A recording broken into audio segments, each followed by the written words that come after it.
Career बनाना, reporter, writer या फिर editor बनना, तो आज ही संपर्क करें आज है रमझाझर में।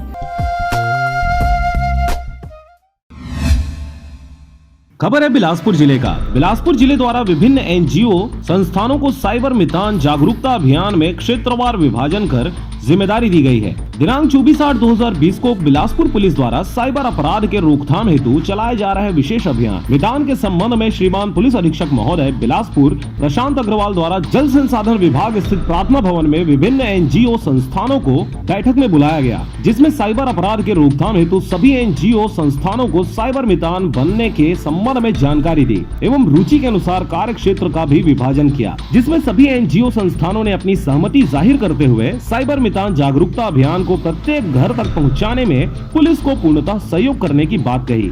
इस दौरान पुलिस अधीक्षक महोदय प्रशांत अग्रवाल द्वारा पुलिस अधिकारी कर्मचारियों को साइबर मितान अभियान से जुड़ी आधारभूत जानकारी प्रदान की गई। इसके साथ ही थानावार अलग अलग क्षेत्रों में अभियान की रूपरेखा तैयार कर आवश्यक दिशा निर्देश दिए गए। उपरोक्त बैठक में अतिरिक्त पुलिस अधीक्षक महोदय OP शर्मा एवं जिले के समस्त अधिकारी कर्मचारी गण उपस्थित थे। बिलासपुर से मनोहर बंजारे की रिपोर्ट, RJ रमझाझर।